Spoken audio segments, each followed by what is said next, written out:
Hello everyone, welcome to my Dragonbane solo campaign, chapter 3. I guess we are all the way up to session 5 now at this point in time. We're not really at a new waypoint yet. We've been just kind of building the plot, moving things forward. I think tonight's session 2 may be a little bit more of that kind of setting the table for the next waypoint, but it should be a fairly short session for that portion of it anyway. I've been getting a lot of playtime in lately. I am so happy. So I suspect I'm going to get a lot going forward here. Maybe I'll even get maybe two videos up a week for a while. I'm so far ahead, which will be great. You know, we have an appointment with a witch in Bent Oak Swamp. We're having a hard time getting there. It's taking our sweet time. So maybe I'll get a chance to get enough play sessions in to get this moving forward. Anyway, let's get it with it then. Let's move on. We'll start out right where we left off. Excuse me. Izzek had finally kind of earned the trust of the shaman of Four Fish Flats. He learned where the location is of the vacant Empire Elves of Plateau to the southwest of Four Fish Flats, past the main road that heads to the coast. Ribell said there's a big stone slab over here built into the side of this that's not a natural part of the wall. He thought it might be worth investigating. The shaman's grandmother was quite skeptical, but nevertheless, she said if Ribell and Amina want to take him there, then let's go for it. It's on them. But she did say she would sleep on seeing if there was a way to remove the curse placed on him by the ancient spirit. She said surely no cursed one can place a curse that she can't think of removing, so she was going to dream of it. Izzek's going to stay here for the night, tucked away in a little yurt, and visit grandmother shaman in the morning to hear the results of her dream, and then head out to the plateau to see if they can find some other way to enter the city rather than attacking it dead on, since it seems like that may not be a wise choice. So, Izzek sleeps that night. I don't know if I've slept yet, have I, really? I guess maybe I did kind of roll a bit. I did push a roll, I think, when I got here, so I'm going to cure that disheartened, since I did kind of push a bit. A roll for communicating, I think. I think otherwise, full health, full willpower points. Kind of need to clean my inventory up a little bit. I've got kind of just a bunch of stuff on here. Some of it I need to move and have pork chop carry around, since pork chop can carry 10 items. I don't necessarily need to be carrying all these items. Oh well. They do look like they're probably pretty essential stuff in here. Anyway, that's that.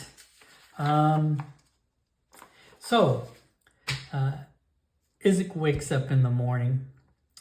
Amina and Ribell are waiting for him. They look like they're packed up and ready to go. Amina says, you go talk to grandmother, see what she says, maybe she still help. And we head out to Plateau once done. I guess over here was the main cabin for the grandmother. He goes in her speaker. She's waiting for him. Once again, kind of on her usual throne up against the big old monolith back here. She's got plenty of guards, plenty of frogkin in here as well. They're all still pretty silent as she walks in. She says, oh, Izzek, come with me. I've thought of how to help. Izzek says, thank you, grandmother. Thank you. And they kind of head to the side. She's got Looks to be an alcove there where her own bedroom is. She hands him a wooden casket. Not a very large wooden casket. Around this big. He opens it and looks like it's got about 6 clay vials in it. Potions. They're all color coordinated. Painted different colors. One's painted dark blue. Grandmother points at that and says, healing potion. In case you get hurt, you may need it. Oh, 3 healing potions. It says, oh, thank you, thank you. There's a kind of a lighter blue potion. She points to that lighter blue potion. For healing of spirit, in case you get sad in your trip. Well, that's a restore willpower, by the way. A potion of that. There's a green potion in there. She turns away, just kind of comments, you get sick with illness, you drink green potion. It cures strange poisons, diseases. Oh, Izzek says, thank you. You go now. You be safe, Izzek. Come back to us if you succeed. If not, we remember. And it begins to turn away, but there's a 6th potion inside this small wooden casket, painted red. Grandmother, what does this red potion do? Oh, she turns around, she looks, oh, strange, I don't put that there.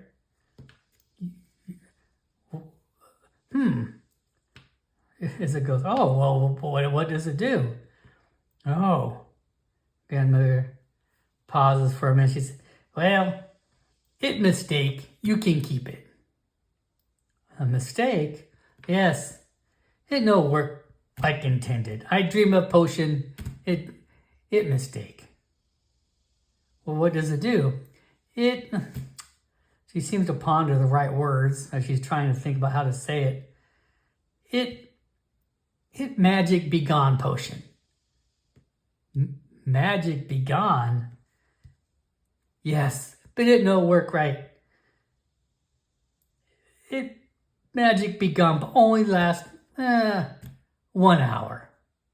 Maybe 1 hour. You pour potion on Sunny Sword. Sunny Sword turned into normal sword. Just metal. But then, 1 hour later, Sunny Sword come back like nothing happened. See? It mistake only lasts 1 hour. Magic be gone. Oh. Grandmother warns, but I no pour it on Sunny Sword, Izzek. Sunny Sword very angry.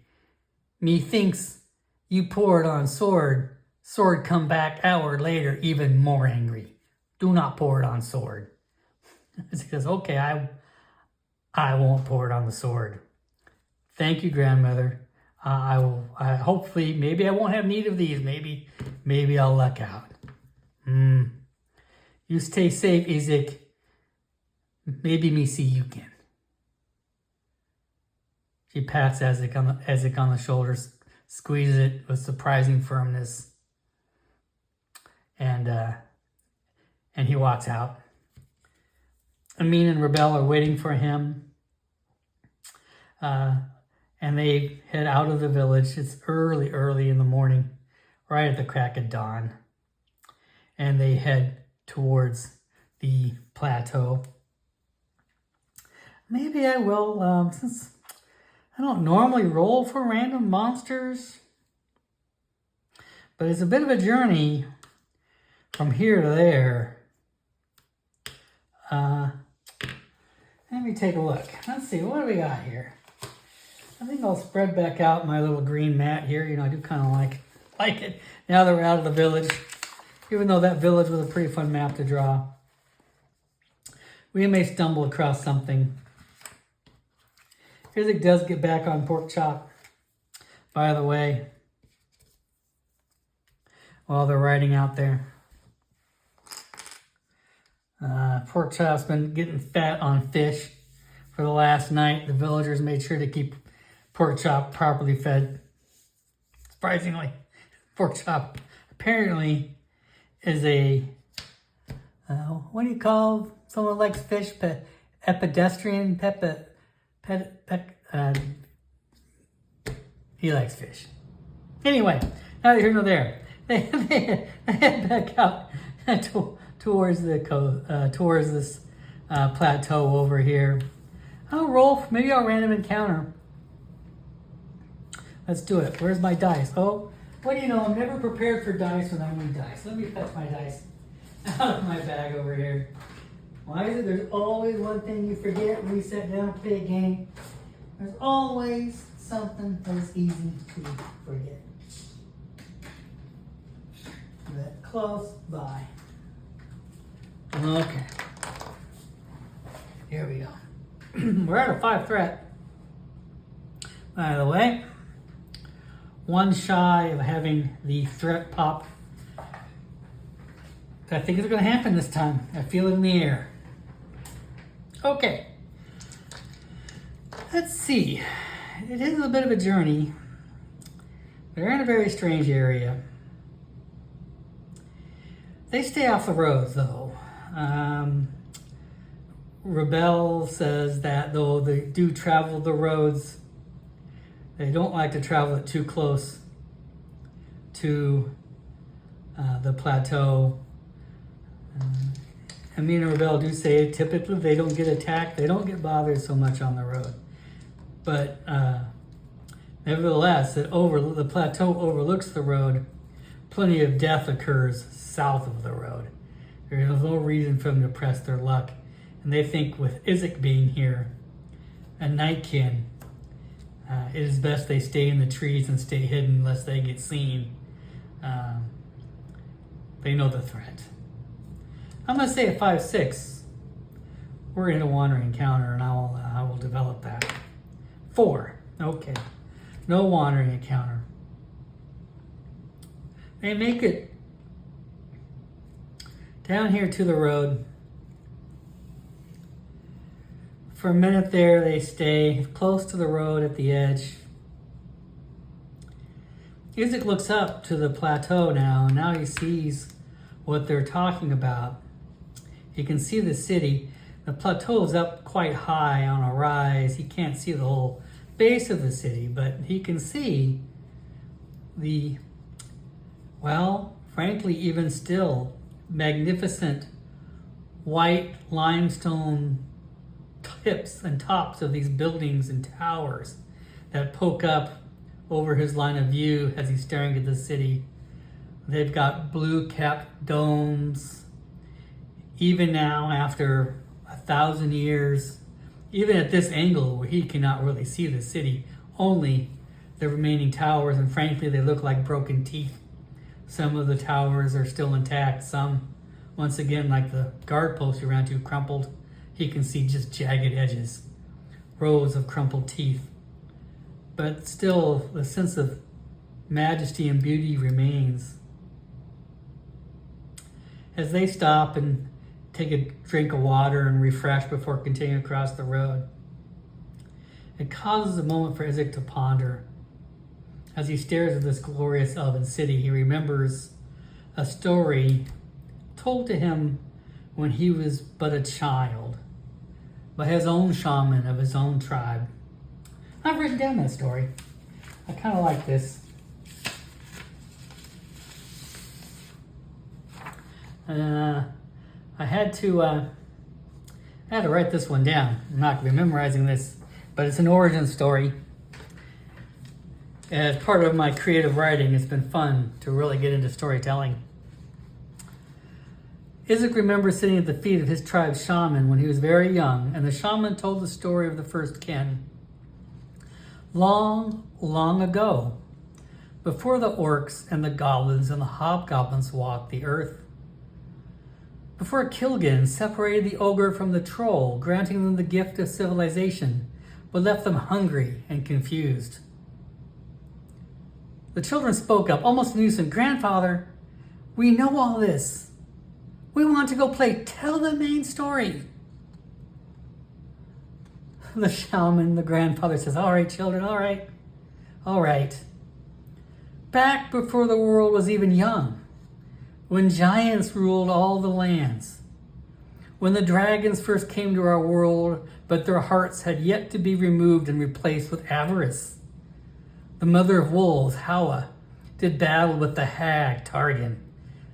Targan, in her defeat, inflicted a mighty hex upon Hawa, the great wolf. When Hawa gave birth to her next litter, 6 small and deformed children sprang from her womb. All the children go, ew, all at one time. Silence! They grow silent. The grandfather shaman speaks again. 6 small and deformed children sprang from her womb. She cried great salty tears of shame and sadness. To this day, if you drink from the waters of Lake Inahopek, you too will cry these same salty tears, filled with shame and sadness. The children spoke up again, almost in unison. Grandfather, you're getting distracted again. The grandfather shaman laughs, chuckles. All right, children. All right. The great wise shaman, Hintula the kind, responded to her cries. What troubles you, Hawa? Why do you cry so? Hawa howled. Look at my children, so small I can barely see them. They walk on 2 legs and howl in a strange tongue. Please, Hintula the wise, free me of this curse. Cure my children of their plight. Hintula the wise picked up the 6 mewling children, for all 6 could sit on the tip of her finger. I cannot undo what has been done, Hawa, but I can share your burden. I shall take the 3 weakest and raise them for my own. Grandfather continues. So Hawa kept the 3 strongest siblings, for at least they were covered in fur and spoke the language of the wolves. These 3 became the first wolfkin and were granted the wisdom of the moon. So Hintula the wise took the 3 weakest children, for they were skinny and had no hair on their bodies. But they came to speak the language of the giants and learn the nature of magic. They became the elves and were granted the wisdom of the sun. This is the story of the first kin, of wolf and elfkin, separated by birth, but brother and sister all the same. Izzek's not sure why that story from his childhood struck to him. He's never really had any real involvements with elves. He's never been to an elven city. Occasionally he shopped from merchants in towns.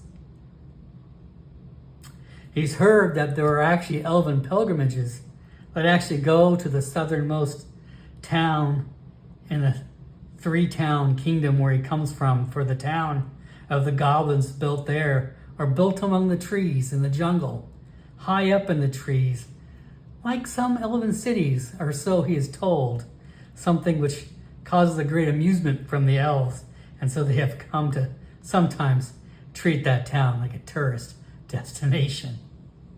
But he himself has never been to an elven city.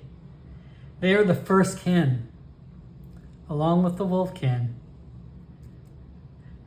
And here he has come to slay them, for as commanded, they cannot move on with the green lands in such a state. Neither can the wetlands move forward and grow. Ribell says, hey, Izzek, you drift off? What, you hungry? You need lunch before we go? Izzek says, oh, I'm sorry. No, I'm fine. I'm fine. I was just thinking.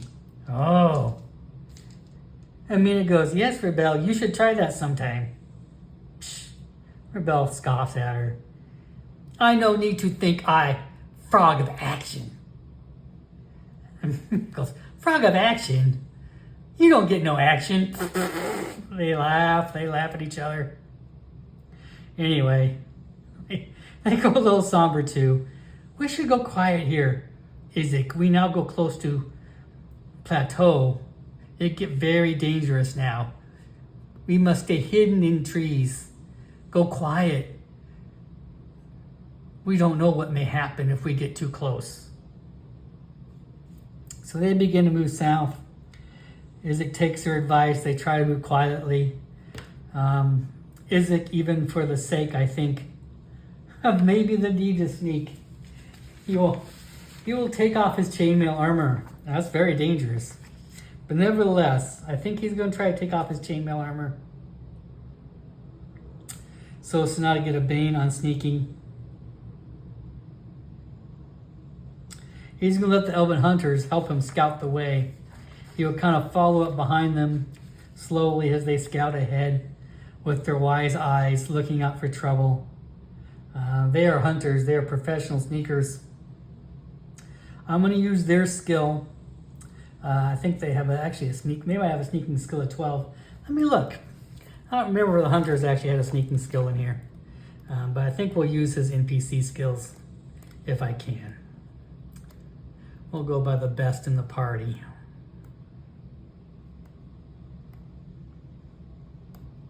Okay, hunters.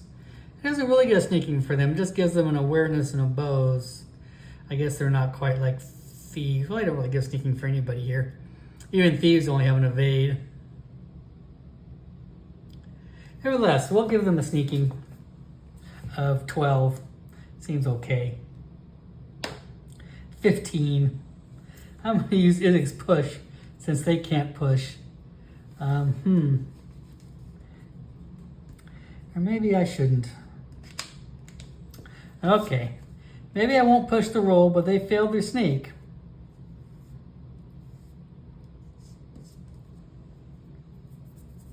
I think what I'll do then, I'm going to roll for an encounter. I'm going to say in a 4, 5, or 6. They're going to run afoul of some vacant Empire elves. Oh, a 1. Okay. Well, they lucked out. Even though they weren't stealthy, it's still the early morning hours. They're sticking to trees by sheer luck and fortunate circumstances. They don't run into trouble. They make it here to this great stone slab. Ribell points at it and says, "See? Could be door." As it looks at it, it could be door. It is a big, giant stone slab, kind of built into the earth on this edge of this plateau on the side.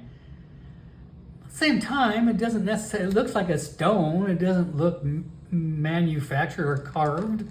Maybe it's just a natural part of this wall of the plateau that's just the dirt's worn away from it and it's just a giant rock. It doesn't look like anything special, but it does, I guess, stick out in the way that it's, it is a giant stone slab.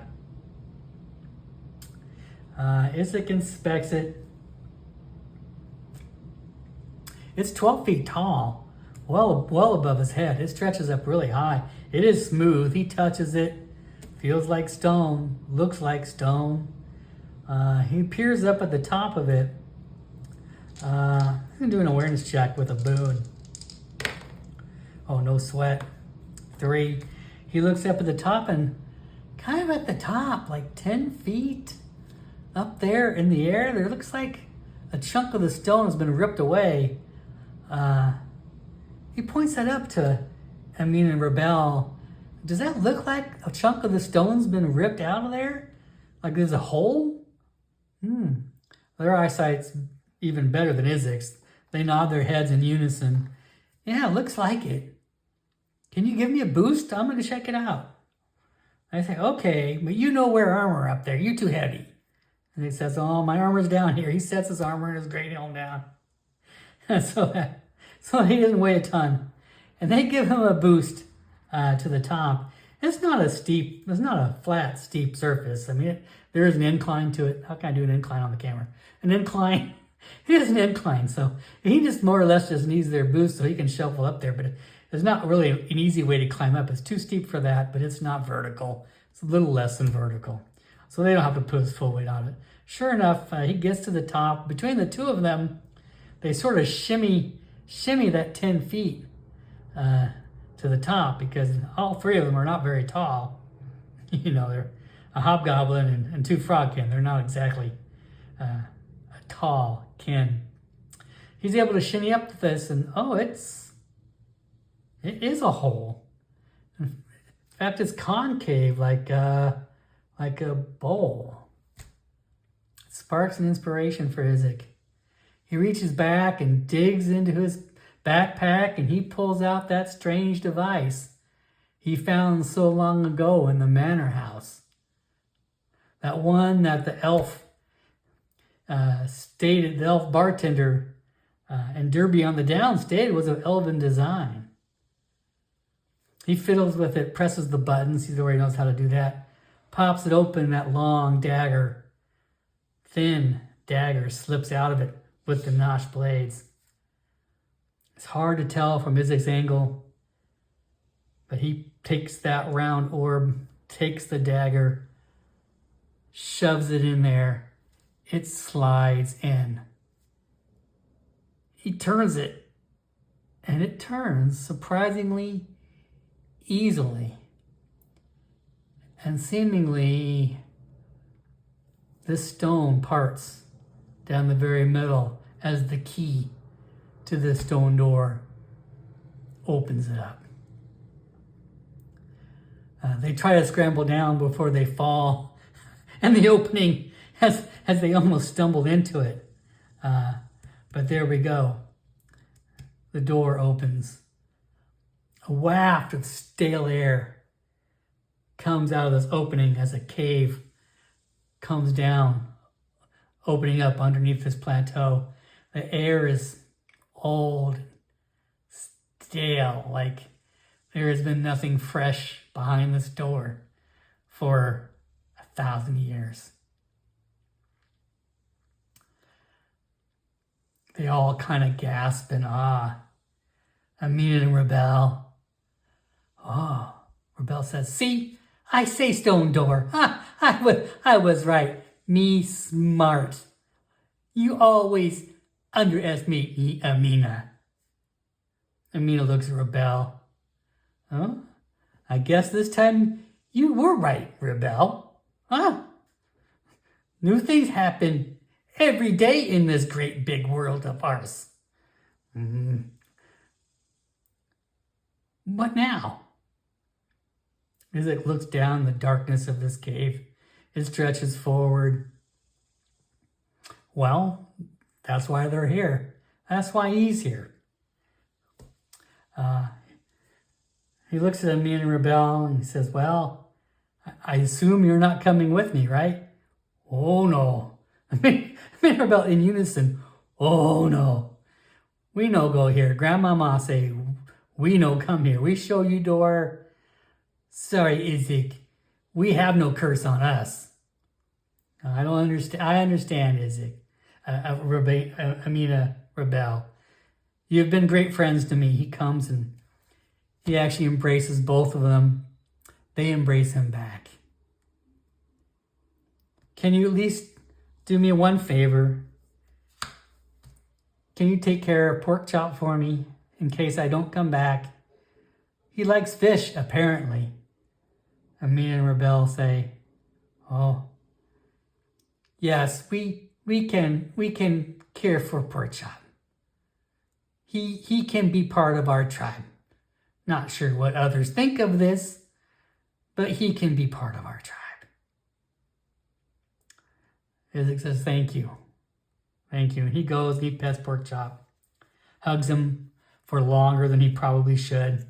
Pork Chop kind of gets a little restless from the amount of love and attention he's getting. It's even a bit more for Pork Chop. But nevertheless, Izzek doesn't know what the future is going to hold. Amina and Ribell, Amina steps forward and says, "We go down road. We continue to next Frogkin town of Big River. We tell Big River what happened here. That way other frog can know what may happen. We come back. We stop by door Izzek. We come every morning. We bring pork chop. For 1 week, we look for you. We wait for you to come back out, Izzek. He nods a little solemnly. I'll come back. Don't worry. I'm sure everything will be fine. And that's where we'll pick up on our next session.